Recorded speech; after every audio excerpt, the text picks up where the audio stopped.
sexuales femeninas. Miramos la luz, caballeros, a punto calor, ¿no? Bien, aquí nos quedamos. No sé si eso lo explicamos o no, no me acuerdo. Bueno, ayer preguntaba más o menos que quién había menstruado a determinada edad, porque luego los cambios hormonales se inician a veces desde muy temprana edad. Lo menos que he sabido yo es a los 9 años, y lo más que he sabido es a los 16 años. Y eso también depende de los antecedentes. A veces la mamá así fue y la abuela, etc. Y cuando se menstrua a los 9 años se deja de menstruar más pronto, o sea, la menopausia. Y cuando se menstrua a los 15 años se deja de menstruar más tarde, ¿verdad? De ahí menopausias tempranas o menopausias tardías. Los ovarios en la niñez están inactivos, obviamente no tienen ningún estímulo. Pero entre los 9 y los 12 años aparece la FSH y la LH, o sea, quiere decir que la hipófisis ya empezó a secretarlas. Y entonces las dos van a las gónadas femeninas en este caso, y empiezan estos aumentos cíclicos de FSH y LH, lo que quiere decir que la hipófisis todavía no está tampoco al 100% como para producir, como va a ser meses después. Entonces al inicio hay alguna secreción y luego disminuye, etc. En la membrana de la hipófisis hay receptores de membrana y va a actuar por segundos mensajeros junto con el ADP cíclico. Se fosforilan algunas enzimas y entonces va a haber síntesis de hormonas sexuales. Lo que quiere decir, bueno, no, esto sucede en el ovario. O sea, la FSH y LH van al ovario y sucede esto de aquí.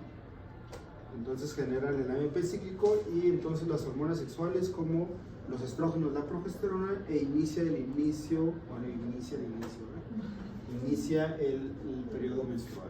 La primera menstruación le llaman menarca y bueno, es el primer sangrado menstrual. Esto, como yo les dije en la primera diapositiva, lo expliqué con detalle y ahora ya no me puedo detener tanto. Esta es la mitad del ciclo, 14 días, el periodo de ovulación. La primera mitad corresponde a estrógenos, la segunda mitad corresponde a progesterona. También estrógenos en menor cantidad. Y en relación a las gonadotropinas, la FSH es la que está más elevada y es la encargada de producir esto, porque estimula los folículos ováricos y ahí se producen los estrógenos. Acuérdense ya de esto, ya lo dijimos alguna vez, ¿no? Si yo digo estradiol es porque estoy diciendo estrógeno, ¿verdad? Es una de las tres principales hormonas que ya mencionamos una vez: estradiol, estrona y estriol, pero la más importante es esta, y se usa el nombre como sinónimo de estrógeno. Y bueno, y en la LH, la luteinizante, también ya vimos que se mantiene en niveles muy bajos la primera mitad del ciclo, pero tiene una característica importante, que es un pico de elevación importante que genera la ovulación, ¿verdad? Es la encargada de que haya un óvulo. Y luego disminuye, va disminuyendo hasta caer casi al final, a lo más bajo en cuanto a su concentración. Y lo mismo sucede, como estas dos ya bajaron, entonces automáticamente estas dos también bajan. Porque la luteinizante, acuérdense que en la segunda mitad del ciclo, la luteinizante, ¿a quién estimulaba? Al cuerpo lúteo para producir ¿qué? Principalmente ¿qué? Progesterona y luego estrógeno, ¿verdad? Entonces es por eso que al final, cuando ya casi no hay gonadotropinas, tampoco hay estrógenos y progesterona, y esta es la causa por la cual el endometrio deja de estimularse y se cae, se desprende, y lo que corresponde a la menstruación. Bueno, esto es un ovario para explicar cómo sucede. Está acomodado aquí el proceso como si fuera aquí justamente en la mitad. Obviamente no es así, ¿verdad? Pero así está acomodado. Aquí sería como el día 14. Bueno, aquí, porque aquí está la ovulación. Entonces, vean cómo se va desarrollando. La fase folicular corresponde a estos folículos que se llaman primordiales o primarios. Y luego hay desarrollo de folículos antrales, preantrales, antrales, vesiculares. Y la folículo estimulante va a madurar entre 6 y 12 folículos cada mes, de los cuales solamente uno se va a liberar. O 2 si sucede un embarazo femenino. O 3, 4, 5 si la persona estuvo bajo tratamiento de inductores de la ovulación. Generalmente los que tienen 3, 4, 5 es porque no podían tener uno solo y estuvieron bajo tratamiento de estimulación de la ovulación, y eso no tiene un control. No es como decir, te voy a dar para que nada más ovules uno, ¿no? O sea, y voy a aventar 5, 6, 7, 8 y pegan 5, y de ahí los quintillizos que ha habido por ahí en algunos lugares. Y entonces hay proliferación de las células de la granulosa. Aquí tengo ya un folículo maduro y aquí tengo células granulares en esta parte de aquí. Y de las células de la granulosa tenemos la teca interna y la teca externa, y aquí es donde se producen las hormonas. Entonces viene la maduración folicular y viene la ovulación por efecto de la luteinizante, ¿verdad? Entonces aquí se libera el óvulo.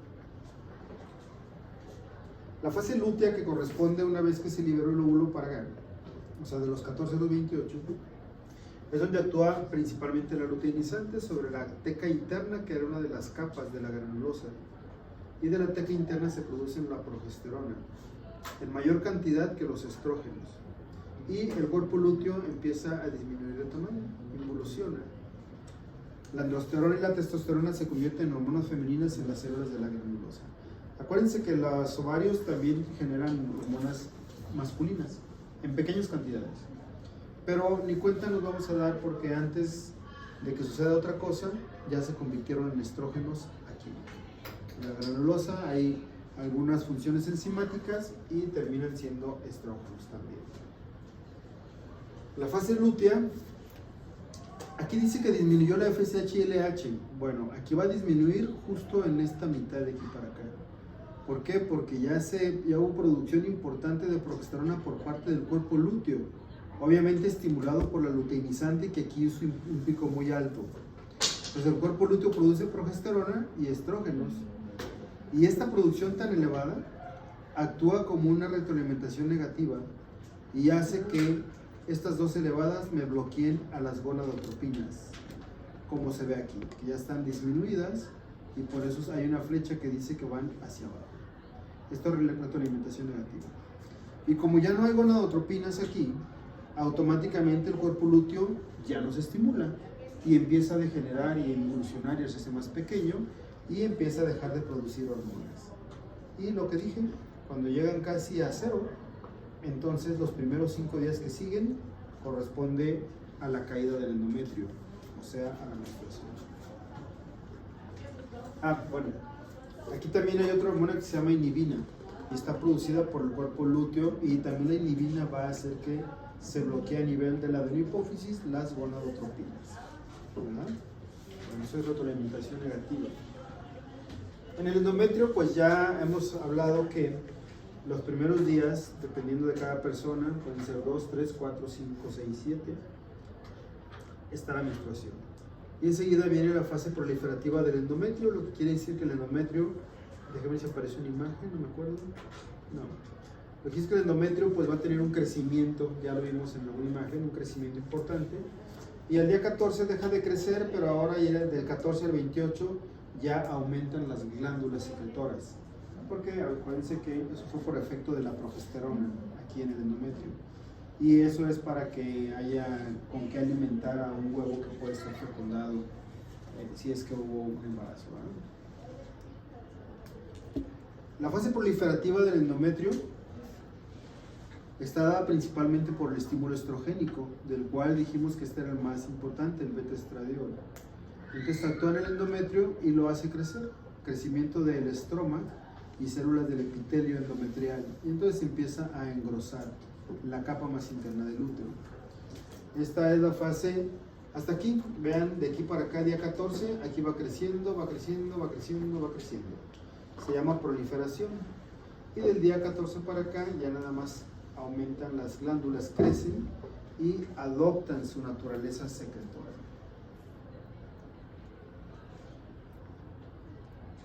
A la fase secretora. En la segunda parte del ciclo menstrual o mensual, después de la ovulación, se secreta progesterona y estrógenos por el cuerpo lúteo. Aquí lo tiene el cuerpo lúteo. Y una vez que involuciona, pues ya. Involucionó porque ya no hay estímulo de las gonadotropinas. Antes de terminar el ciclo, el cuerpo lúteo involuciona y la secreción de hormonas ováricas disminuye drásticamente a niveles muy bajos. y esto hace que se produzca la menstruación. Justo aquí en esta caída, entonces se desprende la capa, se desfacela y se elimina por la menstruación. ¿Alguna pregunta aquí? Dentro, el colesterol es el que del cual van a derivar estas hormonas, son esteroideas, son lipídicas, ya hemos dicho también. Nada más para que se den una idea, aquí tengo el beta-estradiol, aquí tengo la estrona y aquí tengo el estriol, los tres, para que vean cómo se comportan.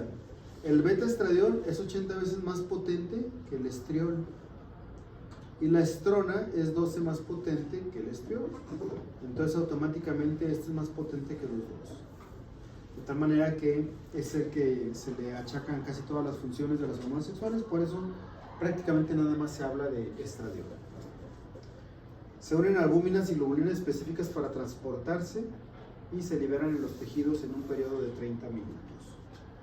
Los tejidos que son sus órganos blancos. La progesterona, nuevamente, es algo que ya lo hemos mencionado varias veces, no se les debe de olvidar. Se secreta en cantidades significativas en cada mitad del ciclo ovárico cuando es producida por el cuerpo lúteo. O sea, en la segunda mitad del ciclo se produce progesterona. ¿Qué hacen los estrógenos?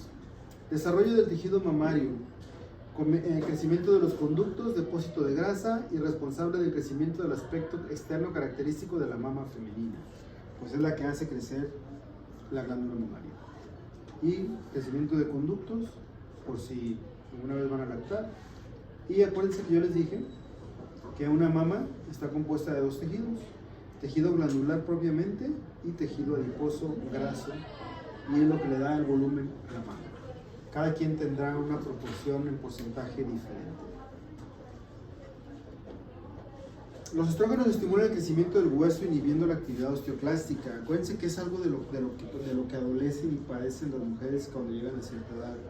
Las mujeres que llegan a su menopausia, sus ovarios dejan de producir estrógeno, lo cual deja aumenta la actividad osteoclástica, lo que quiere decir que va a empezar a perderse el calcio. Los estrógenos mantienen el calcio en el hueso, y si no hay estrógenos se van a empezar a salir. Por eso la gente de cierta edad ya empieza a tener osteoporosis, ¿no? Y aparte que cuando llegan a la edad y andan por ahí de los 65, 70 años, se caen de aquí a ahí y se fracturan la cadera. Es un problema muy común en las abuelitas, que se fracturen la cadera y tengan que ponerle una prótesis de cadera para que puedan otra vez restablecerse. Cuando se fracturan la cadera sucede esto. Este es el fémur y esa es la cabeza del fémur. Bueno, justo abajo de la cabeza aquí es donde se lleva a cabo la fractura. Se parte esta zona, entonces tienen que... Ese es el acetábulo, así se llama. El lugar donde entra la cabeza del fémur se llama acetábulo. Entonces hacen una prótesis que la van a encajar en el resto del hueso y tiene una cabecita en forma de la cabeza del fémur que va a quedar en el acetábulo enclavada. Y funciona bien, ¿verdad?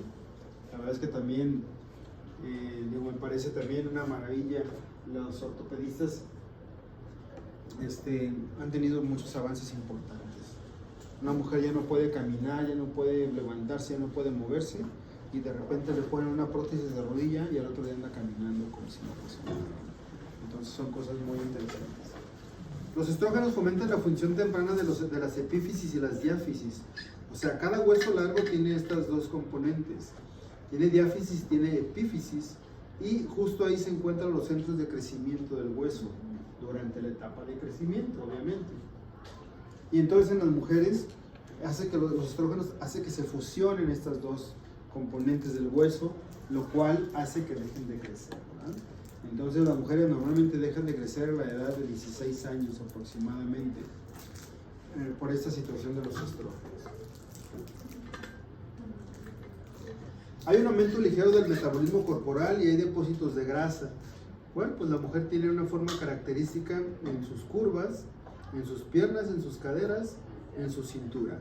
Y son depósitos de grasa generados por los estrógenos. Hay aumento de la grasa. Esa es la causa por la cual la mujer tiene el 55% del peso corporal, es agua. ¿Se acuerdan cuando vimos ese tema? En el hombre es el 60%. ¿Por qué 55%? Porque la mujer de repente tiene más depósitos de grasa Y acuérdense que la grasa es hidrófoba, entonces no puede tener ahí tanta agua. Por eso disminuye un poco. La piel es más tersa en la mujer con más vascularidad, favoreciendo la hemorragia.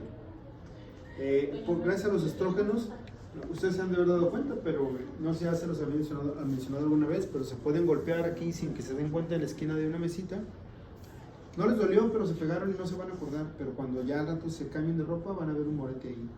Y van a decir, ¿cuándo me pegué? ¿No? Entonces, eso es lo que ocasiona los estrógenos, que sus capilares sean frágiles y sean fáciles de sangrar. Entonces, la mujer hace como más moretitos que el hombre. Favorece la síntesis proteica en general, y en el equilibrio electrolítico hay retención leve de sodio y agua por el riñón y efecto importante solo en la gestación.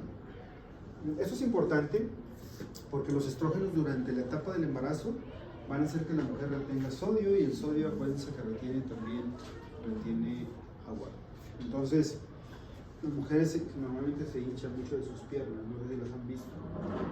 Cuando ven una embarazada y ven que está hinchada de sus piernas, pueden considerarlo como normal. Pero si está hinchada de sus manos y de su cara, eso ya no es normal. Hay un problema que se llama preeclampsia y eclampsia, y hace que tengan edema en las extremidades superiores y en la cara. Y eso es lo que le puede estar pasando. Y una eclampsia, preeclampsia es un embarazo de alto riesgo, peligro para el bebé y peligro para la madre. O sea, se pueden morir los dos, ¿no? En un momento dado, pues, se trata de salvar a la madre por cruel que se oiga, pero no hay de otra. O sea, se salva uno a otro y se trata de salvar a la madre, y el bebé, pues, no es que se haya dejado morir, simplemente no se puede salvar. Entonces, eso es lo que sucede. Los edemas ustedes los pueden determinar porque ustedes le pican con un dedo en la zona inflamada de las piernas, y si se queda la huella de su dedo metida, sumida, eso es un edema, se llama signo de Godet, así se llama. Eso ya lo van a aprender luego en propedéutica y diagnóstico físico. Y cuando quieren ver si es un edema o una inflamación, porque es diferente, si no se queda sumido la huella del dedo, entonces es una inflamación. Generalmente se queda sumido en un edema, y ahí se le va a quedar como por una hora más o menos, y luego ya se le va a regresar, ¿no?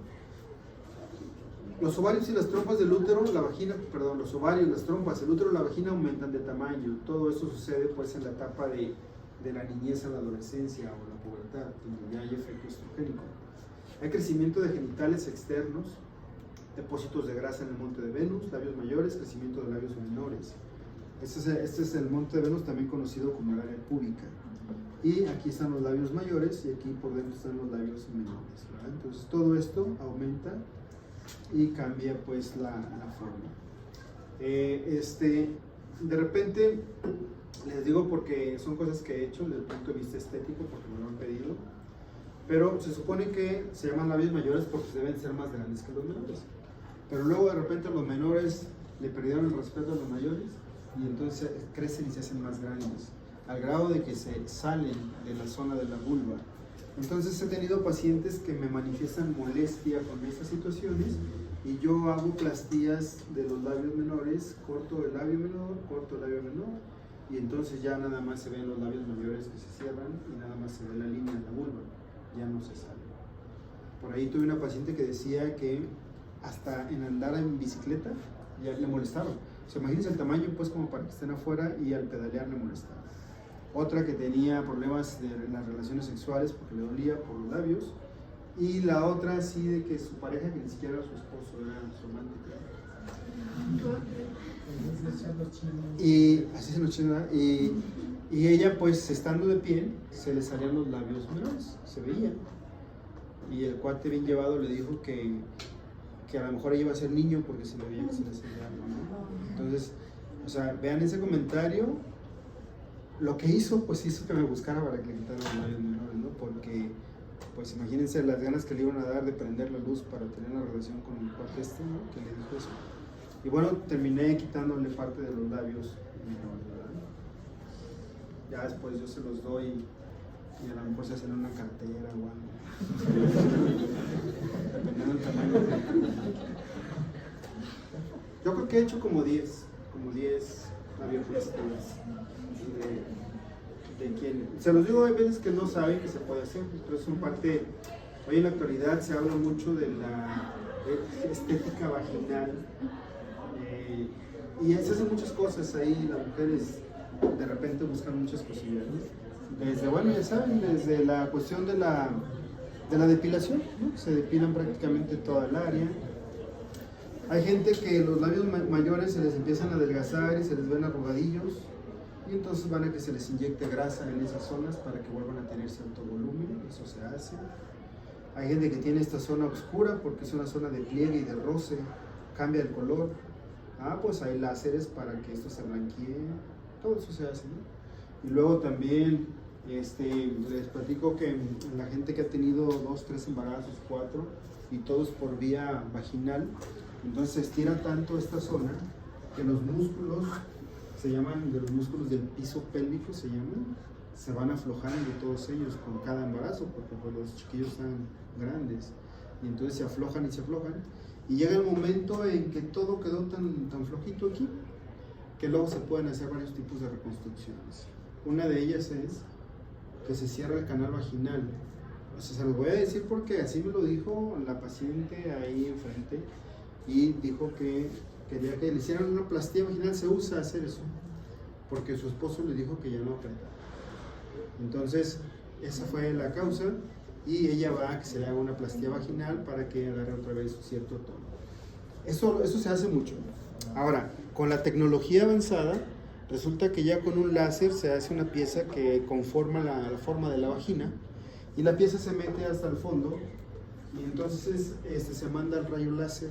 El rayo láser va saliendo alrededor de la pieza y va actuando sobre las paredes vaginales, lo cual va haciendo que la musculatura vaya tensándose y vaya agarrando fuerza, y según eso puede llegar a funcionar.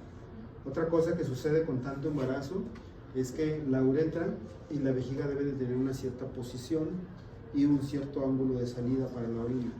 Con tanta distensión, la vejiga desciende y la uretra cambia de posición. Y por este cambio, la uretra ya no tiene continencia. Entonces las mujeres que han tenido varios partos se ríen, tosen o estornudan y se les sale la orina. Y eso se llama incontinencia urinaria, ¿no? Y aparte, como yo dije, la vejiga desciende, pues aquí se ve la vejiga dentro de la vagina. Y la mujer dice, siento una bola ahí, pues ahí está la vejiga, ¿no? Entonces también hay plastías para reponer y reposicionar todo esto, y que la incontinencia se cure y ya no se esté orinando cada que hace un esfuerzo. Se llama incontinencia urinaria de esfuerzo. Y por si fuera poco, se afloja la musculatura también de acá abajo, y entonces el recto, hay un tabique que separa la vagina del recto y se llama recto vaginal, así se llama. También se afloja por tanto parto, y se afloja tanto que el recto empuja para arriba, y entonces el recto empuja para acá, la vejiga empuja para acá, y resulta que dentro ya se ven 2 bolas, una abajo y otra arriba. El de abajo se llama rectocele y el de arriba se llama cistocele. Y los dos los reconstruye ahí el ginecólogo, hace sus cortes, hace sus puntos en los músculos y vuelve a dejar otra vez el canal vaginal como estaba, ¿no? Como de 15, dicen los pacientes, déjame como de 15, doctor. Así dicen, ¿eh? Bueno, ahora seguimos con la progesterona. Promueve el desarrollo de los lobulillos y los alvéolos mamarios, como ya lo hemos dicho alguna vez también, haciendo que las células alveolares proliferen, aumenten de tamaño y adopten una naturaleza secretora. O sea, también en la glándula mamaria, acuérdense que hay cambios. Ustedes deben de sentir, porque por ahí cuando se acerca su ciclo menstrual ya, de repente, una de las cosas que primero les avisa es la mama. Se pone un poquito más turgente, llega a doler algunas veces, y es que está sucediendo todo esto, ¿verdad? Los estrógenos y la progesterona están estando ahí, aumentaron de tamaño, proliferaron la glándula secretora, y una vez que viene la menstruación, una vez que bajaron las hormonas, entonces se acaba el estímulo y la mama regresa a lo normal. Eso que le sucede cada mes, ese estímulo mamario que le sucede cada mes a todas las mujeres, es la responsable de que luego las mujeres tengan quistes en las mamas. Anteriormente se llamaba enfermedad fibroquística de la mama. ¿Por qué fibroquística? Porque un quiste en la mama, una bolita, luego se revienta y se colapsa, pero deja una cicatricita pequeña, y eso se llama fibrosis. Y si son 10 quistes, pues ya hay 10 cicatricitas pequeñas. Entonces la mama tiene un aspecto fibroso y por eso se llama fibroquístico de la mama. Y Y eso puede estar sucediendo cada mes, al grado de que a mí me tocó ver una chica muy joven, de 23 años, que prácticamente su mamá estaba tapizada de quistes. Nunca había visto eso. Prácticamente todos pueden tener quistes en la vida, porque tienen muchos años de etapa reproductiva. Y esos quistes a veces llegan a dar tanto dolor, que es causa de consulta con el ginecólogo, y el ginecólogo le va a decir: deja de fumar, deja de tomar coca, deja de tomar café, no comas almendras, no comas cacahuates, no comas nueces, no comas grasas, no comas chocolate. Y entonces le quita muchas cosas de la alimentación que favorecen la formación de quistes. Y esa es la piedra angular del tratamiento. Luego le va a dar medicamento. Si ella sigue al pie de la letra eso y le da medicamento y no se le quita el problema, y es tan importante el dolor, entonces son personas que buscan al cirujano plástico para quitarle la glándula mamaria y ponerle unos implantes mamarios, porque ya no soportaron ese dolor tan importante. Porque ellos, dicen las mujeres, no sé si alguna de ustedes ha padecido, están muy jóvenes todavía, pero dicen las mujeres que no soportan ni el roce de la tela del brasier, ¿verdad? Entonces es un dolor exquisito, dice el libro, así, es un dolor exquisito. Entonces eso sucede con los quistes en la mama, y ya no se llama enfermedad fibroquística porque ya se considera como algo normal en la mujer. Y eso fue una desventaja para la mujer, porque cuando decía enfermedad fibroquística llegaba con el cirujano plástico para que le quite las mamas, metía el trámite al seguro de gastos médicos, y gastos médicos pagaba, porque es una enfermedad. Pero ahora ya se llama condición fibroquística de la mama, entonces ahora los gastos médicos ya no cubren eso, porque dicen que eso es una cuestión estética y ahí no nos vamos a meter, ¿no? Entonces ya no cubren eso, pero digo, es algo que alguna vez va, tarde que temprano, en menor o menor grado, pero van a tener algún quistecito por ahí, ¿verdad? Eso sucede en todas las mujeres. Vamos a hablar de las hormonas que se producen durante el embarazo y durante la lactancia. La placenta es un órgano endocrino en el embarazo, porque es la encargada de producir estrógenos y progesteronas después de determinada semana del embarazo. Sirve para difundir los productos nutritivos de oxígeno entre la madre y el feto, y no nomás de oxígeno, sino todos los nutrientes. Y al mismo tiempo difunde los productos de la excreción, por ejemplo el CO2, y todo el producto del metabolismo de los nutrientes van a regresarse por ahí. Ustedes saben que el cordón umbilical para eso sirve, ¿verdad? Para hacer intercambio de nutrientes y de CO2 y oxígeno entre el feto y la madre. Esta es una estructura que se empieza a formar al inicio en la placenta. Se llama sincito trofoblasto. Tiene una cavidad amniótica, tiene una cavidad que se llama blastocele, tiene sus células que se llaman trofoblastos. Y aquí se produce una hormona que se llama gonadotropina coriónica humana, ¿verdad? Entonces esa hormona se puede detectar en la orina de una mujer embarazada, por eso son las pruebas caseras, y se detecta en la sangre de una mujer embarazada. Es más rápido que se detecte en la sangre que en la orina. Prácticamente a la semana ya aparece en la sangre. Y en la orina tarda un poquito más, pero la mujer se va a dar cuenta cuando está embarazada cuando ya tiene al menos 2 semanas de embarazo. Porque si esperaba el siguiente periodo menstrual y no llegó, quiere decir que se embarazó a la mitad del ciclo menstrual. Entonces tiene 2 semanas. Y va a dejar pasar porque dice, bueno, voy a esperar una semana más. Llega la tercera semana, ya más sustito, y la cuarta, y bueno, entonces ahora resulta que ya se hace la prueba y ya sale positiva en la orina, porque ya cuando menos tiene 3 semanas de estar formando todo esto, ¿no? Cuando a la semana ya se puede detectar. Las hormonas esenciales para el embarazo, como la gonadotropina coriónica humana, vean lo que hace, tiene una función importante. Impide la involución del cuerpo lúteo, lo que quiere decir que, acuérdense que el cuerpo lúteo involuciona en la segunda mitad de su ciclo menstrual, pero si la mujer al día 14 que ovuló hubo una fecundación, entonces se va a transportar ese huevo fecundado, se va a meter en el endometrio y va a empezar a formar el sincito trofoblasto. Y una vez que lo forma, secreta gonadotropina coriónica humana, y la gonadotropina coriónica humana hace que el cuerpo lúteo no desaparezca. Ahí se va a quedar. Ahí se va a quedar produciendo progesterona y estrógenos. Y ahí va a estar algunas semanas del embarazo, ¿verdad? Dice que el cuerpo lúteo pues sigue produciendo estrógenos y progesterona con crecimiento endometrial, lo cual favorece el desarrollo y la nutrición del feto que ya quedó ahí anidado. El cuerpo lúteo involuciona más o menos entre la 13ª y la 17ª semana. O sea, más o menos entre el tercero y cuarto mes todavía hay cuerpo lúteo.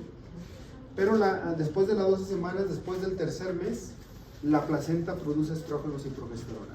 En lo que la placenta inicia la elevación de estrógenos y progesterona, el cuerpo lúteo empieza a disminuir. Y llega el momento en que lo sustituye, de tal manera que después de estas semanas ya no hay cuerpo lúteo, ya hay placenta. La estimulación de las células intersticiales del Leydig del testículo fetal producen testosterona. Y la testosterona desciende del testículo hacia el escroto. Acuérdense que esto es importante porque miren cómo se trata también un niño con criptorquidia. Acuérdense que un niño, un feto, tiene los testículos en el abdomen. Y como ya está sucediendo esto, ya hay gonadotropina coriónica humana, entonces va a estimular el testículo del feto. Y el feto va a producir testosterona. Y la testosterona va a hacer que descienda el testículo al escroto. Eso es la función importante. Pero hay niños que nacen con los testículos arriba. Entonces, en la exploración del pediatra los revisa de todo, y cuando llega al escroto y lo toca, pues no hay testículos. Y entonces, ¿qué hay que hacer? Le dan gonadotropina coriónica humana al niño para que produzca testosterona y para que baje los testículos. Y si no los baja, pues lo van a tener que operar para descenderlo, ¿verdad? Porque un testículo que se queda arriba es un testículo que no va a servir. ¿Preguntas hasta ahorita? Hay una hormona que se llama somatomamotropina coriónica humana, 190 aminoácidos. El nombre se parece al de la del crecimiento. Somatotropina, somatomamotropina. Pero también se le agrega la palabra mamo. Entonces tiene que ver algo con la glándula mamaria.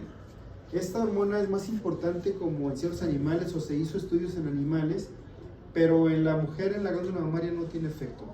Más tiene efecto en cuestiones de los carbohidratos que de otra cosa. Dice, es una hormona que se parece a la hormona del crecimiento y es producida por la placenta también. O sea, estamos viendo hormonas que son de la placenta. Del sincito trofoblasto en la 5ª semana del embarazo. La secreción es mayor que todas las hormonas del embarazo, sin embargo, no tiene efectos importantes.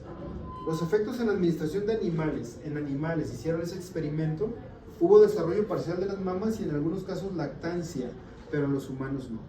Por eso no es la encargada de la lactancia es la prolactina, no esta hormona. Cuando se pensó que esta hormona era la encargada de la producción de la leche, se le llamaba lactógeno placentario. ¿Verdad? Lactógeno quiere decir producción de leche y derivada de la placenta. Pero ya después se vio que no era la encargada de eso. Hay un efecto débil parecido a la hormona del crecimiento en el depósito de las proteínas en los tejidos. Por eso se le da este efecto semejante, ¿verdad? Por depósito de proteínas. Reduce la sensibilidad a la insulina y glucosa de la madre, incrementando la cantidad de glucosa disponible para el feto. Este efecto es importante. Quiere decir que le reduce la disponibilidad de la glucosa para la mamá, para que haya más glucosa en la sangre y se la aviente a chamaco. Y entonces ya se pueda estar nutriendo el feto con su glucosa. Acuérdense que siempre debe haber cantidades normales en la madre de glucosa. Cuando una madre es diabética va a tener cantidades elevadas de glucosa circulando, no sé, 200, 300, 400. Y son de esas mujeres que luego no hacen ninguna consulta prenatal y nunca fueron con el ginecólogo para nada, de esas nada más que llegan a tener a su hijo al hospital. Entonces quiere decir que hubo cantidades importantes de glucosa para ese feto. Y imagínense cómo van a ser ese feto, ¿cómo se lo imaginan ustedes? Grande, ¿verdad? Se llaman productos macrosómicos. Y macrosómicos estoy hablando de 4.5 kilos de peso. O sea, salen unos cachetones que ni siquiera se les ven los ojos, ¿no? O sea, cuando a ustedes no les va a tocar, a lo mejor les gustaría, a lo mejor no lo sé. Pero ya he visto que los internos actuales pasan por el servicio de obstetricia y tienen la oportunidad de atender 3, 4, 5 partos, 6 partos. Y cuando mucho es lo que yo he visto, ¿no? Yo creo que también por la cantidad de la población de estudiantes de medicina. Cuando yo estaba estudiando nada más existía la Autónoma y la UDG. Creo que ahorita hay como 7 universidades de medicina ya. Entonces es mucha la población. La cosa es de que yo sí tuve la oportunidad en el preinternado. En el preinternado no tiene ningún parto nadie, ningún preinterno. En el internado tienen 6. Yo tuve la oportunidad de hacer el preinternado en el centro médico aquí enfrente. Y cuando yo fui para allá, resulta que el sistema de ahí era que no había residentes de primer año. Entonces, el residente de primer año es el que quiere atender todos los partos. Y es el que quiere meter los forceps y sacar a los niños que son difíciles. Y el de segundo año ya está harto de eso. Entonces llega el preinterno y aparte, ahí no había internos. Entonces llega el preinterno y el R2 le enseña al preinterno y le dice: mañana léeme todo el capítulo de trabajo de parto, me lo vas a recitar. Y si me lo dices completito, te voy a enseñar a atender partos. Y entonces le aventamos todo y ya estábamos sentados atendiendo el primer parto. Y entonces el primero nos ve a atender el segundo y ya dice: ahí voy a estar, ahí escribiendo algo. Si algo te ofrecen, me echas un grito. Y entonces yo atendí 40 partos como preinterno ahí. Y como interno en el hospital civil, que roté 2 meses, atendí 200 partos. O sea, ahí es una cantidad que se harta uno y se cansa de estar atiende partos. Y ahorita va a ser diferente, ¿no? Ojalá les toque por ahí atender 3, 4, 5, 6 partos. 10 ojalá atiendan muchos partos. Pero es a destajo ahí, ¿no? Cuando van a hacer un bebé, si están íntegras todavía el saco amniótico, acuérdense que luego la gente dice: se me reventó la fuente, ¿no? ¿Se han escuchado esa expresión? Quiere decir que rompió la membrana amniótica y salió el líquido amniótico. Entonces ese producto ya está a punto de nacer cuando sucede eso. Pero a veces llegan, ya tienen cierta dilatación en el útero, en el cuello del útero, pero no han reventado las membranas amnióticas todavía. Entonces cuando uno hace un tacto, toca uno el abombamiento de la membrana, así se siente suavecito, lleno de agua allá adentro, como un globo. Están empujando un globo con agua. Y entonces me dice el R2, me dice: a ver, te voy a enseñar a tener el parto. Entonces me siento y me dice: haz el tacto. Le dije: pues aquí están las membranas amnióticas, ahí se siente. Y dice: pues hay que romperlas. Y entonces ya las membranas ya estaban casi por reventar, porque ya prácticamente nada más se abrieron los labios así de la vagina y ya se veían las membranas ahí, así abombadas. Y entonces hay algo que se llama amniotomo, que no es otra cosa más que una cosa que se la ponen aquí en medio de los 2 dedos con un piquito para meter los dedos y reventarlos, ¿no? O a veces lo hacemos hasta con una aguja. Y el cuate me dice: a ver, ahí siéntate y acércate para que revientes el saco amniótico. Pues como se veía tenso, pues yo así como que, a ver cómo, no, acércate. Y yo lo veía muy serio, y bueno, pues ya me acerqué un poquito más, ¿no? Y, no, acércate más, ahora sí, rómpelo. Y entonces lo rompo y pues me estaba chamaqueando, ¿eh? Entonces lo rompo y me avienta el chorrazo de líquido amniótico, ¿no? Que me hace brincar así para atrás. Y se fue riendo, pues. Entonces me chamaqueó ahí con eso, ¿no? Y ya te llenas de líquido amniótico con mi modo, ¿no? Siempre se pone una bata, pues, te pones una bata, unos guantes para hacer todo eso, ¿no? Pero pues nada. Y bueno, pues tuve esa oportunidad y bueno, pues fueron muchos partos, ¿no? Bueno, entonces, y les decía, me tocó tener varios chamacones grandotes, macrosómicos, que luego la gente dice: no, es que muchacho tan grandote se ve va a estar insano, de su piel, montones de glucosa que tiene adentro. Esos niños ya nacen con la predisposición de que van a ser niños obesos en la vida y tienen que cuidar mucho esa situación, ¿no? Bueno, vamos a seguirle. Los estrógenos durante el embarazo, dice, aumento del tamaño del útero gestante, obviamente ya saben, aumenta una cantidad de veces que llega hasta las costillas, y el aumento del tamaño de las mamas también, y el tamaño de los genitales externos maternos, lo que quiere decir que son hormonas que en su momento también van a preparar toda el área genital de la mujer para un posible parto. Se supone que en los hospitales, bueno, no hospitales, realmente así es en general. Cuando ustedes vean un libro de obstetricia se van a dar cuenta que la relación entre partos y cesárea es de 9 a 1. O sea, 9 deben de ser partos y 1 debe ser cesárea, porque uno va a necesitar cesárea, los demás no. Por eso luego en los pueblos así donde tienen a veces muy poca atención médica, se alivian en sus casas, ¿no? Tienen sus bebés en sus casas. Pero cuando se ponen a pensar en la gente que tuvo 10 chiquillos en su casa, van a ver que uno de ellos se murió, o 2. ¿Y qué fue lo que pasó? Pues que esos 2 necesitaban una cesárea. Entonces, los niños dicen que nacen con, sin y a pesar del médico, ¿no? Pues algunos nacen, otros sí tienen problemas, ¿verdad? Entonces hay niños que tienen que hacerle cesárea. Entonces aquí la proporción es esa, más o menos 9 de cada 10 deben de ser partos. Eso sucede en los hospitales públicos, porque se hace la atención como es.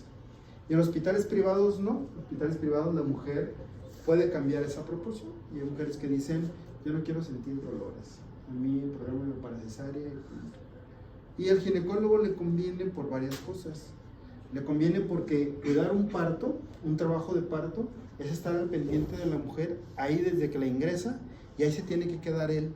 Y si pasan 9 horas y no ha nacido, ahí tiene que estar él, ¿verdad? Entonces va a ir induciendo el trabajo de parto. Y luego, ¿y la cesárea no? La cesárea llega, se meten al quirófano, la opera y en 1 hora ya está fuera con todo el chiquillo, y entonces fue mucho más rápido. Y va a cobrar más en una cesárea que en un parto, entonces le conviene más al ginecólogo hacer cesáreas. Pero bueno, eso también depende de la mujer, si quiere llegar a un parto o quiere tener una cesárea. Los genitales externos cambian, en la mujer crecen, los labios mayores, menores, todo esto se reblandece.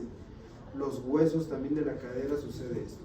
La progesterona contribuye al desarrollo del producto de la concepción, como ya lo dijimos. Una vez que está en el endometrio ya anidado, entonces empieza el desarrollo y el crecimiento, y la progesterona es importante para eso. Cuando una mujer ha tenido un aborto espontáneo, pues se puede tomar como que bueno, te tocó, pasó, ni modo. Pero luego se vuelve a embarazar y no se da cuenta que está embarazada y se viene el segundo aborto. Y luego llega el tercer embarazo y el tercer aborto. Entonces ya si son embarazos que son deseados, pues va a empezar a preocuparse y va a empezar a buscar ayuda. Y resulta que hay mujeres que no producen suficiente progesterona durante el embarazo, y entonces no hay una buena nutrición de ese producto y automáticamente se desprende. Entonces 3 abortos tienen que pensar que no hay progesterona ahí. Y ya cuando van con el ginecólogo y se dan cuenta de eso, empiezan a administrar progesterona y el siguiente ya tiene éxito, ya tiene éxito ese embarazo. Aparte, la progesterona participa en que relaja las fibras del músculo liso del útero y disminuye la contractilidad uterina. La contractilidad uterina participa en los abortos porque es cuando empiezan a haber cólicos. Una mujer que va a tener un aborto tiene cólicos, contracciones uterinas, y va a expulsar el producto. Hay productos que se expulsan a pesar de todo, y qué bueno, porque seguramente venía muy mal. O sea, el organismo detecta a veces malformaciones congénitas severas, cuestiones sindromáticas severas, que mejor lo expulsa, ¿no? Y es mejor porque si llega a una vida, a veces nacen mal en la vida, ¿no? Yo no sé, hay niños que nacen sin cerebro, no sé si saben eso, ¿no? Se llaman encefalia, a mí me tocó ver uno, se ve impresionante eso, ¿no? Tiene cerebrito aquí, se ve todo plano y se ve muy raro. Son niños que no viven, ¿cuánto vivirán? Un poquito, ¿no? Entonces muchos se expulsan durante el desarrollo porque van a ser incompatibles con la vida. La lactancia, bueno, los estrógenos y la progesterona ya sabemos lo que hacen con la mama. Estimulan el crecimiento de las mamas. Pero al mismo tiempo, o sea, hay un crecimiento, un desarrollo del tejido glandular que lo hace con una característica secretora, lista para producir leche y sacarla, ¿no? Pero todavía no tiene leche aquí. Porque no tiene leche, porque están inhibiendo la secreción de la leche todavía en la mama.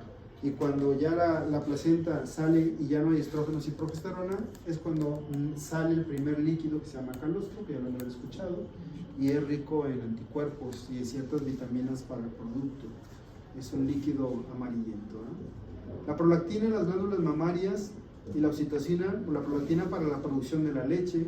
Y la oxitocina, siempre y cuando haya esto, va a haber oxitocina y va a haber salida de leche. Entonces ya saben que mientras alguien succione la areola en una mujer lactante, entonces va a haber salida de leche, va a haber oxitocina y salida de leche. Digo alguien porque no siempre es el hijo. Hay mujeres que tienen leche para el hijo de la vecina y de la hermana y los lactan. O sea, hay veces que alguien no tiene tiempo, se les llamaban nodrizas en aquel tiempo, y hay veces que o una mujer no pudo lactar y la otra tiene mucha leche, bueno, pues le invita al vecino y el niño se pone a tomar leche también ahí, ¿no? y se nutre, son cosas buenas, pues. Mande. ¿Me hablan? ¿No? Ah, escuché. Y luego, el calostro, eyección de la leche, y ya saben que la misma oxitocina genera la contracción uterina para que no haya sangrado. ¿Ya les había comentado eso? ¿Sí se acuerdan o no? O sea, que cuando el útero, cuando nace el producto y la placenta, el útero de estar de este tamaño, así, de grande, automáticamente se hace así. Y queda como una pelotita y se siente aquí en el ombligo. Y le dice el ginecólogo al paciente, sóbele, madre ahí, sóbele. Y se le dice que le sobe es para que lo estimule y el útero se contraiga más. Porque va a estar sangrando. En 1 o 2 días va a seguir sangrando. Pero si el ginecólogo toca y siente la pelotita muy firme, pues ya la libramos. Entonces ya va a evolucionar bien. Pero hay úteros que no se quieren contraer. Hay úteros que están todos aguados. Y sóbele. Y pásale oxitocina. Y pásale más. Y pásale ergotamina. Y pásale este otro. O sea, le están pasando todos los medicamentos necesarios para que el útero se contraiga. Porque si no se contrae, hagan de cuenta que la placenta fue arrancada. ¿Sí? O sea, no es como que tiene una capita que la desprendes y ya queda bonito el fondo. O sea, fue arrancada, fue desprendida. Se desprende y automáticamente todo el fondo donde estaba pegado queda sangrante. Y entonces si eso no se contrae, va a seguir sangrando. Y si hagan lo que hagan, no se contraen, pues no sé si les había comentado, pero tienen que quitarle el útero a esa madre, porque si no se lo quitan se va a morir. Si tiene 16 años y era el primer niño, le tienen que quitar el útero o se va a morir. Y es un problema severo en cuestiones legales, porque luego viene la demanda con el ginecólogo, y el ginecólogo lo que hizo fue salvarle la vida, y lo demanda, ¿verdad? Entonces se cuenta que tiene que salir rápido y decirle a quien esté de responsable, papá, abuelo, tío, quien sea, oiga, va a pasar esto y tengo que quitarle el útero. Si no se lo quito, se muere. Y yo quiero que usted me dé el consentimiento. Está firmarle. Ahorita está sangrando, si no se lo quito, se muere. Y si se quiere pasar a ver lo que está pasando, pásese. Y entonces ahí, pues tienen que firmar, y se firma, y ya piden la sangre, la transfunden y la salvan. Pero bueno, pues es dramático lo que sucedió ahí, ¿no? Pero eso es un útero que no, eso se llama atonía uterina, o sea, sin tono el útero, ¿verdad? Atonía uterina. Eso les va a tocar también verlo alguna vez. Otras hormonas, bueno, yo les dije la vez pasada que un embarazo es un estado fisiológico diferente, totalmente diferente, todo cambia. Cambia el volumen plasmático, cambia la hemoglobina, cambia la disposición de los minerales de sodio y de calcio y de potasio en la paciente, todo cambia el sistema endocrino también, las hormonas, aumenta la actividad del trabajo, crecen las glándulas, es un sistema diferente de fisiología. Entonces, las hormonas como la adrenocorticotropa, la TSH, estimulante de la tiroides y la prolactina, todas ellas van a aumentar la secreción y la glándula puede aumentar de tamaño porque está trabajando horas extras, ¿verdad? Hay una, precisamente lo voy a relacionar, de repente me gusta contarles cosas que suceden en los hospitales porque está relacionado con el tema y son cosas interesantes. Les acabo de decir de una chica que estaba sangre. Bueno, me quedé hasta el punto de que a lo mejor hay que quitarle el útero. Pero ¿qué va a pasar con esta glándula hipófisis que aumentó de tamaño y que requiere más perfusión sanguínea? Y la sangre se está tirando por abajo. ¿Qué va a pasar con esto? Entonces, esta va a sufrir una isquemia y va a dejar de producir hormonas. Eso se llama síndrome de Sheehan.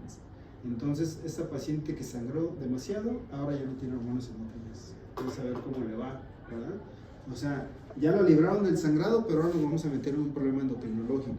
Y ahora sí se la tienen que mandar. El ginecólogo dice, no, yo te mando con el endocrino, yo ya sufrí mucho contigo. Y entonces el endocrino la va a tratar y le va a dar las hormonas que sean necesarias en lo que su glándula se llega a recuperar, ¿verdad? Entonces vean todo lo que llega a suceder en esas situaciones. Los corticosteroides, que son las hormonas de la corteza suprarrenal, como el cortisol, los glucocorticoides, y los mineralocorticoides, como la aldosterona, se aumentan de manera moderada el cortisol y se aumenta el doble la aldosterona. Por esa situación decía en una diapositiva que hay retención de sodio y de agua. Es la función de la aldosterona, ¿verdad? Retener sodio y eliminar potasio. Y entonces se queda con agua. Y entonces aumenta el volumen plasmático, aumenta la presión arterial. Por eso les digo que son estados fisiológicos diferentes, pero interesantes. La glándula tiroides aumenta su tamaño y la secreción hasta el 50% también. La glándula paratiroides aumenta porque ahora tiene que llevar un metabolismo del calcio doble, porque ahora tiene que formar un esqueleto en un producto que está ahí adentro. Y entonces si esa madre no tiene un buen control, no sé si les ha tocado, les repito, hay mujeres embarazadas que su única visita al ginecólogo es cuando ya van a parir. Entonces fue un control pésimo del embarazo. ¿Y qué saben ellas de la nutrición? ¿Qué saben de eso? No saben nada. Entonces son mujeres que llegan casi cayéndose en los dientes. ¿Por qué? Porque el calcio se lo chupó todo el chiquillo y le quitó calcio de todos lados a la mujer, ¿verdad? Entonces se descalcifican y a veces pierden hasta los dientes, ¿verdad? Entonces tiene que ver aquí con la hormona paratiroidea para el metabolismo del calcio. La relaxina es una hormona que, como su nombre lo dice, se encarga de relajar varios tejidos para preparar para un posible parto. Aquí va a decir, es una hormona polipeptídea generada en el cuerpo lúteo y el útero, y la placenta, glándulas mamarias en la mujer. En el embarazo relaja el pubis, articulaciones, reblandece y dilata el cervix, asimismo impide las contracciones uterinas. Quiere decir que los huesos de la pelvis ahora sí ya se pueden mover así con cierta facilidad, para que cuando pase una cabezota de ese tamaño, entonces se pueden expandir, ¿no? En el hombre se produce en la próstata y se encuentra en el semen, donde tal vez ayude a la motilidad de los espermatozoides y la penetración al óvulo. También encontraron aquí en el hombre esta hormona y se cree que ayuda a la fecundación, ¿verdad? En ese sentido. Y en la mujer, como les comentaba, cuando una mujer llega a una sala de parto, si es nulípara quiere decir que no tiene ningún parto. Es primigesta tal vez, o va a ser su primer parto. Y entonces resulta que ellas se tardan mucho más tiempo, desde que inician las contracciones hasta que nace un bebé se pueden tardar hasta 12 horas, 15 horas. Y es mucho tiempo, pero así es. Y una mujer que ya tuvo 3, 4 hijos, pues a veces alcanzan a llegar ahí al hospital. Cuando mi hermana iba a tener su hijo, el hijo ya está grande. Bueno, tendrá como unos 18 años va a cumplir. Entonces el ginecólogo, mi amigo, se supone que yo estaba al pendiente de mi hermana para poderla llevar a tiempo, ¿no? Pues ya era su tercer hijo, entonces su trabajo de parto fue más rápido y apenas alcanzamos. Entonces yo la subí al carro y me la llevé pero volando. Pasé por el ginecólogo que quedaba de paso, íbamos a un hospital más retirado, pero así como la vio el ginecólogo me dijo, no, ¿sabes qué? Párate en este que está más cerca. Pues llegamos, se bajó, entró a la sala de partos y nomás en lo que la acomodó y vámonos para afuera, ¿no? Entonces nació muy rápido porque ya había tenido 2 partos, ¿no? Estaba a punto de nacer en el carro, ¿no? Y cuando le dijimos a mi mamá bien preocupada, le dice a mi hermana, fíjate nomás, le ibas a ensuciar el carro a mi hijo. Esa fue su respuesta, ¿no? Bueno, entonces nacen muy rápido, cuando son ya multíparas, ¿verdad?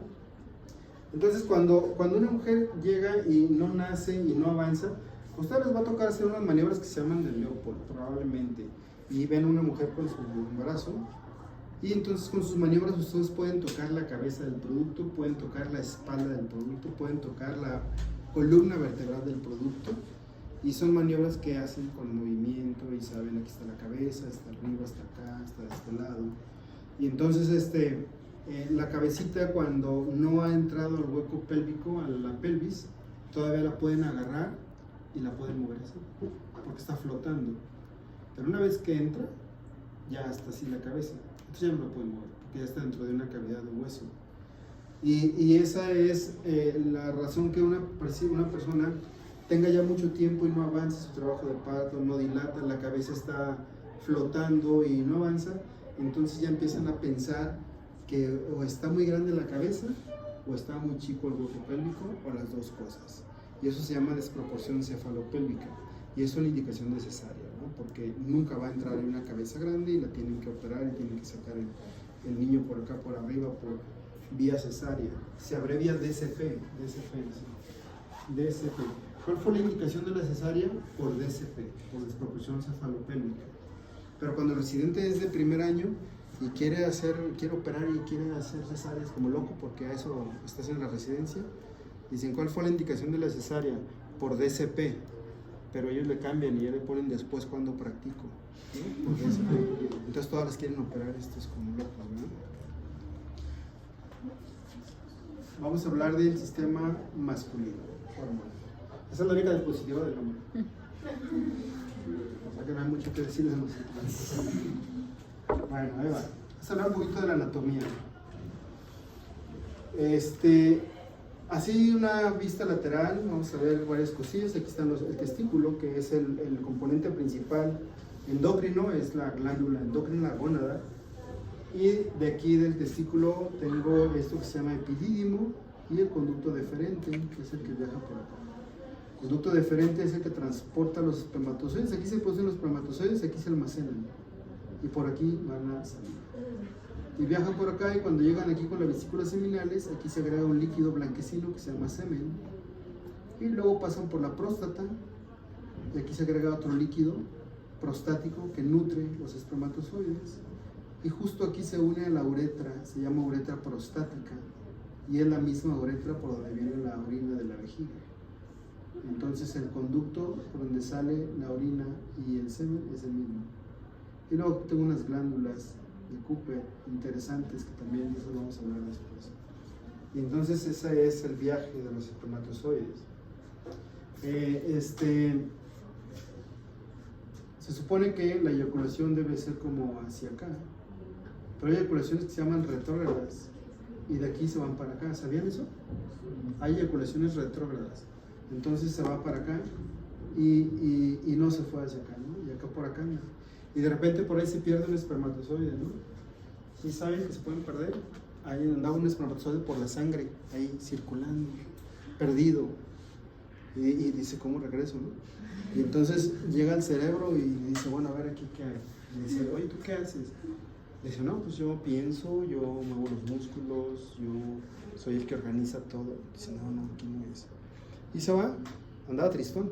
Y se va y llega a los pulmones. Y le dice, oye, ¿tú qué haces? Dice, no, mira, yo hago intercambio de oxígeno, acá chido, y le mando oxígeno a todos los tejidos. Dice, no, tampoco me suena. Y se va. Y llega al riñón, oye, ¿tú qué haces? No, pues yo filtro la orina, todos los productos de desecho tóxicos los echo para afuera. Tampoco. Y llega al corazón y le dice, oye, ¿tú qué haces? Le dice, yo palpito. Dice, dame un rayo. O sea, encontró quién era el que me va a ayudar. Por ahí le cayó el 20 a alguien más tarde.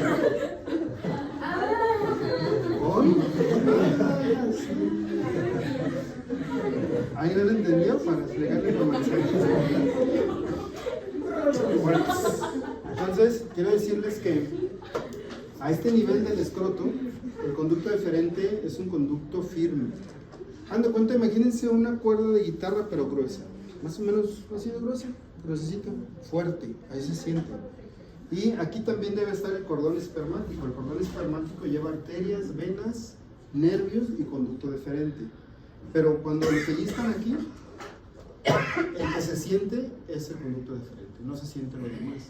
Entonces se siente ahí el borde de la cuerda. Y entonces el urólogo se lo trae para acá, para acá, para acá, para acá, y lo acerca aquí a la piel. Y justo cuando lo tiene aquí, aquí le pone una pincita. Obviamente ya está anestesiado, ¿no? Entonces le pone una pincita y luego hace un cortecito pequeño con el bisturí. Y con otras pinzas le empieza a separar, y luego ya se lo encuentra ahí, el conducto. Y luego ya lo agarra y lo saca, y ya saca una curvita. Pues ahí justo lo corta y lo liga y luego ya lo regresa. Y entonces ya hizo una vasectomía, ¿no? Por eso son como tan sencillas, se puede decir. De tal manera que los espermatozoides, pues ya no van a llegar hasta acá. Pero va a haber líquido seminal, va a haber líquido prostático, lo que quiere decir que la eyaculación en una persona que tiene una vasectomía, macroscópicamente es igual el líquido que salió, igualito. Pero si lo ven al microscopio, entonces ya no tiene células, ¿vale? No tiene espermatozoides porque ya no cruzaron aquí, ¿vale? Es como se hace la vasectomía.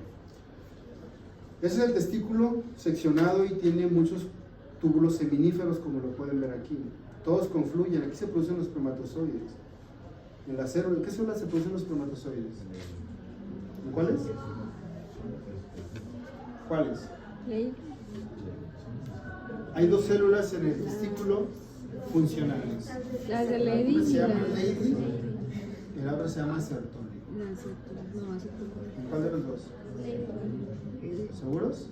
La Sertoli es una que donde están las de Leydig, ¿no? ¿Dónde están las de Leydig? ¿Eh? ¿Cuáles son? Las de Leydig. ¿Cuáles son?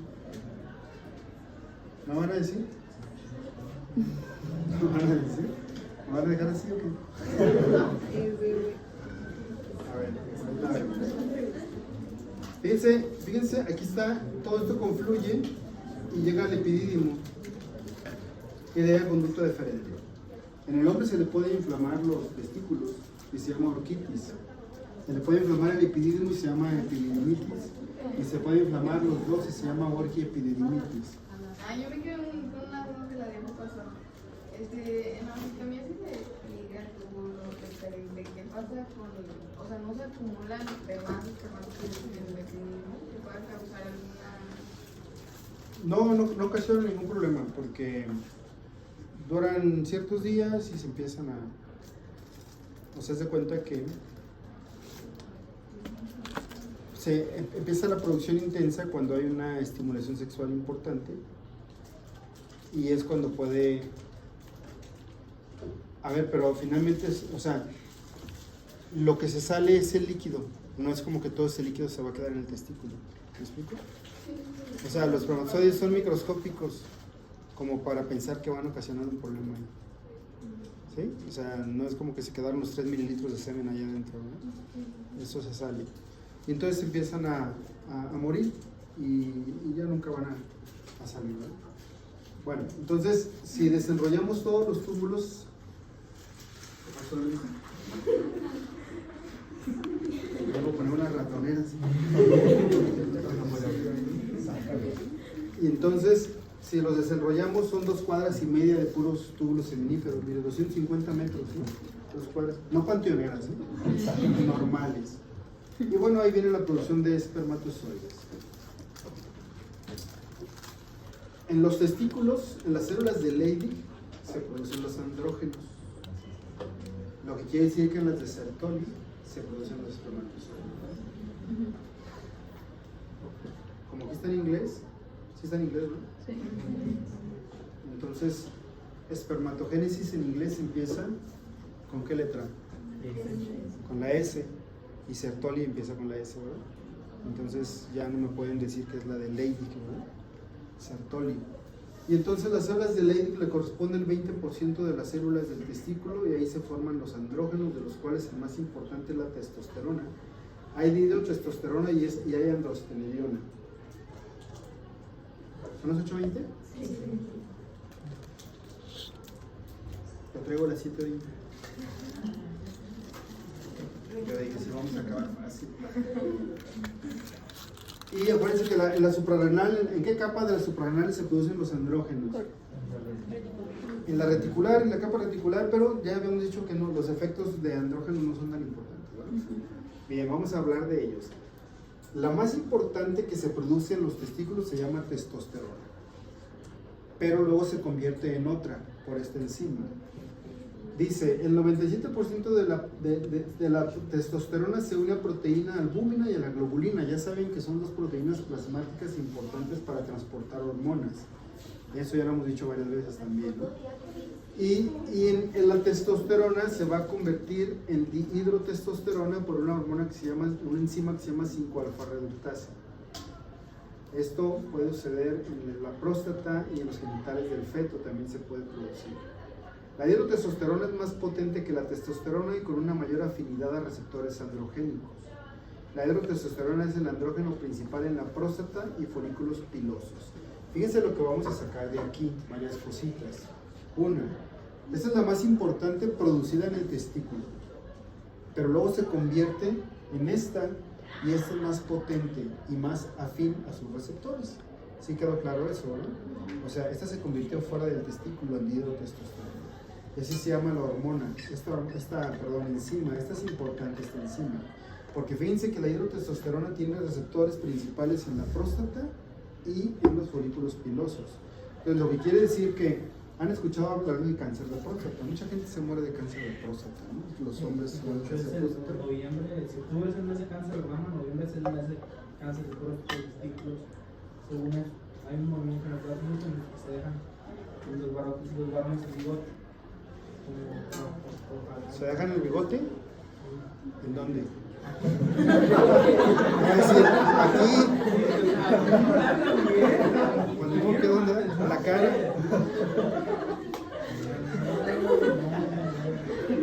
Ahora, ¿en dónde? ¿En qué parte? ¿En qué situación geográfica? ¿Cómo? ¿En qué parte del mundo? Estados Unidos. Ah, ok. Hacia aquí. Bueno, entonces, ¿por qué es importante? Porque el cáncer de próstata depende de la dihidrotestosterona. O sea, se nutre de la dihidrotestosterona y hace que crezca más rápido. Entonces, los urólogos, ¿qué hacen? Hay un medicamento, acuérdense que hemos dicho que la fisiología es importante para la farmacología. Hay un medicamento que va a bloquear esta enzima que se llama 5-alfa reductasa. Y si no hay 5-alfa reductasa, la testosterona no se convierte a dihidrotestosterona y la dihidrotestosterona no actúa en la próstata, ¿verdad? Entonces es importante en ese sentido farmacológico, ¿verdad? Y luego dice que la testosterona se convierte en el hígado en androsterona y dihidroepiandrosterona. Es otra conversión también que sucede en el hígado. Se excretan por el riñón y por la bilis, o sea, en el hígado se metabolizan y se excretan por la bilis. Y se producen estrógenos.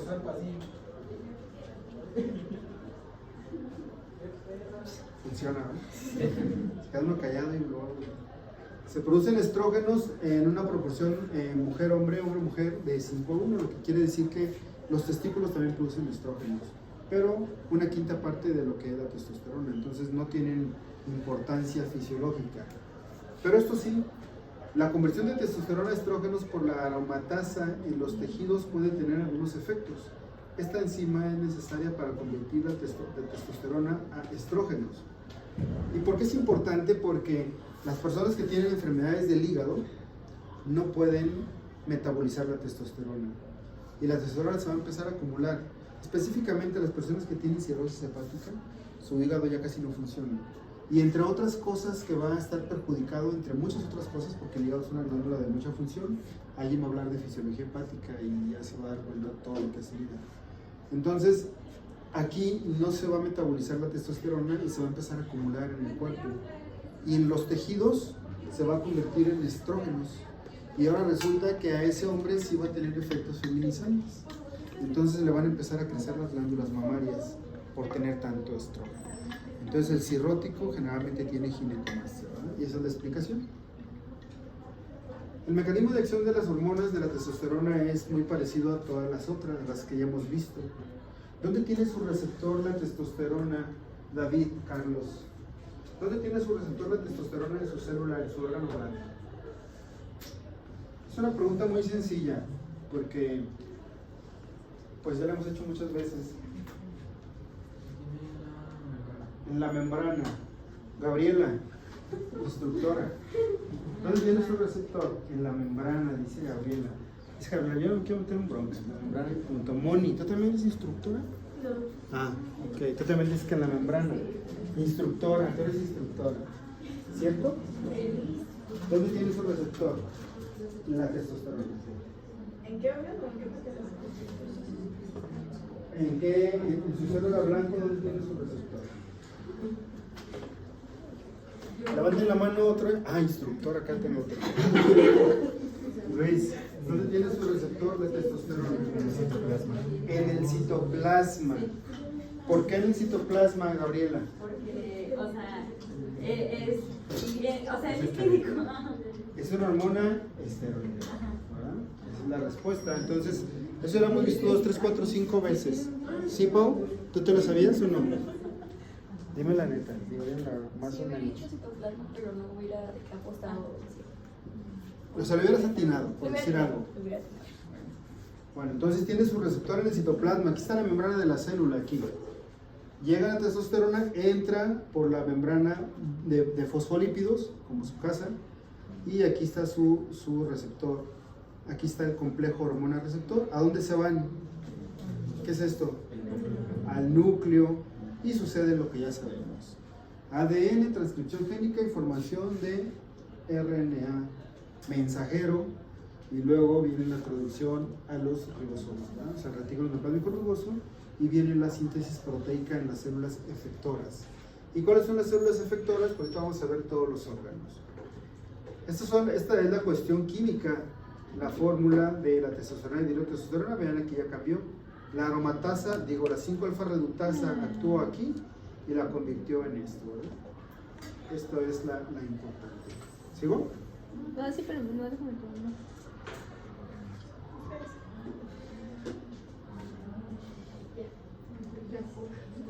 Pues esto que es la retroalimentación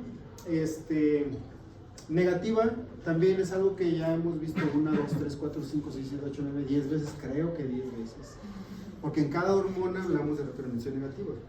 Entonces vean, por este lado tengo las células de Leydig que producen testosterona, y la testosterona, vean hacia qué va a hacer, va para acá y va a la adenohipófisis. ¿A qué va la adenohipófisis la testosterona, Anel?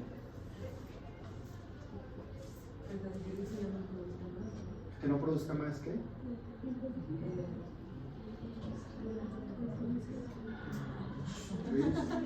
Anel, se te está engrosando la voz. ¿Sí, Yareni? ¿A qué va la testosterona la adenohipófisis? ¿Qué mensaje lleva? ¿Cuál? Dímelo. Dímelo. Si es esa. ¿Cuál? ¿Cómo, Monse?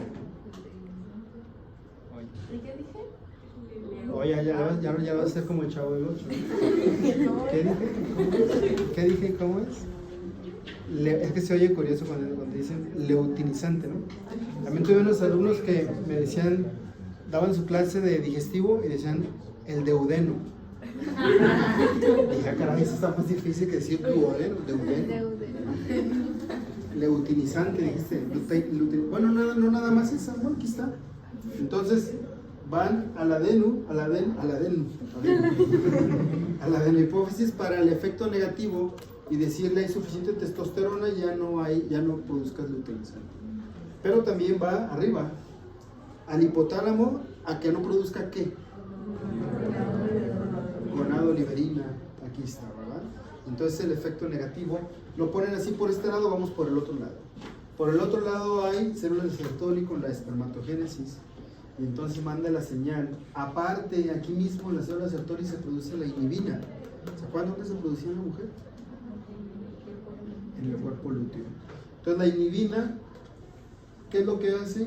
Va al adeno y le dice no más FSH, y va al hipotálamo y le dice no más GNRH, y entonces tenemos controlada la retroalimentación negativa, ¿verdad?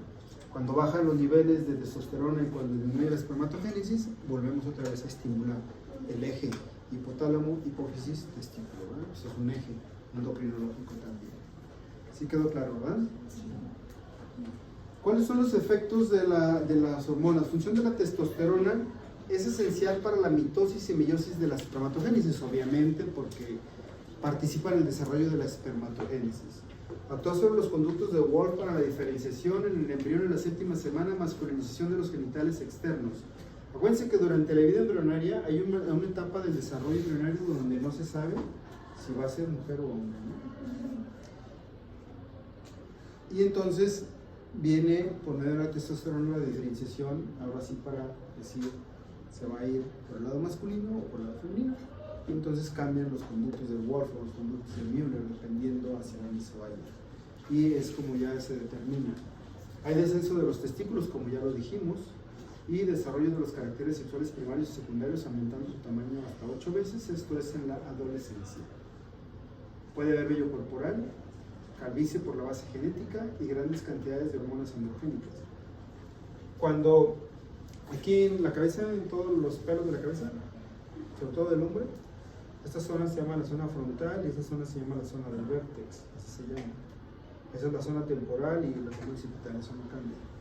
Entonces, hay gente que por herencia tiene ya en sus folículos pilosos el receptor para la dihidrotestosterona.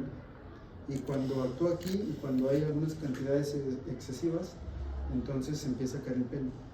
Y como dice aquí, es responsable del vello corporal, lo que quiere decir que es gente que luego es muy peluda, se les salen los pelos aquí del pecho, pero no tienen cabello aquí en la cabeza, ¿no? Entonces es curioso porque luego son muy barbones, pero no tienen pelo aquí en la cabeza. Y es algo como curioso, dicen, ¿cómo es posible? Tienes pelos por todos lados menos hacia arriba. Entonces es una cuestión hereditaria. ¿Por qué? Porque el abuelo, el tío y el bisabuelo, y de ahí para arriba, tal vez eran calvos y les tocó ser calvos, ¿verdad? Entonces esa es una cuestión también de la dihidrotestosterona en los folículos pilosos con una base genética, la calvicie. Pero les había comentado, no lo sé, pero el cabello detrás, pues es cabello que no tiene receptores para la dihidrotestosterona, entonces nunca los va a tener. Entonces si yo quito un pelo de aquí y lo pongo aquí, va a crecer. ¿Por qué? Porque no tiene receptores. Entonces de ahí que se hace el trasplante de cabello de aquí para acá y entonces se llena de pelitos acá y al rato ya tienen su greña, ¿no? Los pelitos y ya tienen pelo y no se les va a caer jamás en la vida ese cabello. Ya acabamos, pero esta es la última diapo. Dice, la testosterona también participa en la laringe con la hipertrofia de las cuerdas vocales, lo que hace que la voz se engrose. Hay aumento del grosor de la piel y de las glándulas sebáceas. El hombre tiene la piel más gruesa que la mujer por efecto hormonal y el hombre tiene más acné que la mujer. Eso debe de ser así. Y cuando la mujer tiene mucho acné hay que buscar por ahí cuestiones androgénicas en sus gónadas. Hay desarrollo muscular y hay depósitos de sales de calcio en el hueso.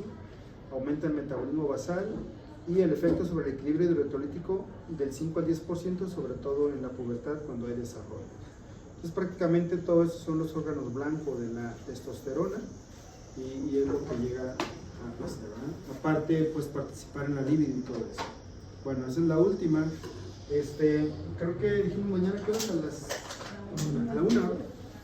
Bueno, mañana vamos a ver lo que es el acto sexual femenino masculino, vamos a hacer un poco de anatomía y un poco de la fisiología de eso, está rápido, no es un tema grande. Y ya con eso cerramos endocrino.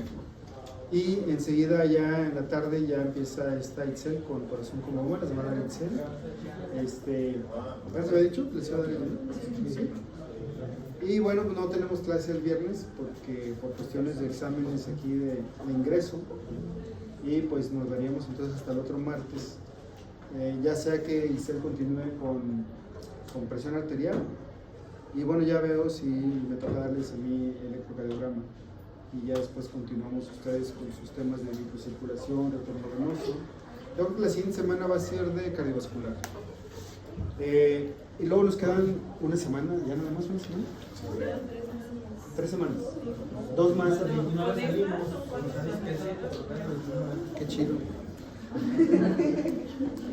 Siempre me recortan y no crean, de todas maneras vamos a hacer algo. La siguiente semana vamos a adelantar fuera de horario respiratorio. Quiero adelantarlo porque mi programa sí dice que hasta el 7 de diciembre, ahí dice. Pero cualquier rato voy al departamento y me dicen, ya tienen que estar las calificaciones arriba el 27 de noviembre. Ay, cabrón, me cortan 10 días. Siempre pasa eso. Casi siempre. Creo que nunca me he ido en diciembre de las clases, esa es la verdad. Entonces, quiero que la siguiente semana mejor. Acá pulmonar se lleva 2 clases. La adelantamos y dejamos la última semana a gusto para el digestivo, que se lleva una semanita más o menos. Como que día respiratorio, bueno, pues vamos planeando como por ahí del miércoles. ¿Ah? Pues. Entonces, nos vemos. Profe, entonces ¿cuándo estaríamos haciendo el examen? Como todavía tenemos que terminar cardiovascular, entonces todas las 6 semanas de cardiovascular, entonces aunque terminemos renal y pulmonar, el examen tercero es con cardiovascular. ¿Va a ser Entonces, de cardio el examen? va a ser de endocrino, sangre y cardio. Endocrino, sangre y cardio. Sería pasando la siguiente semana. A lo mejor.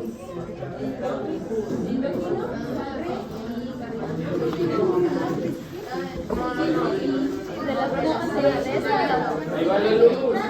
Venga, venga.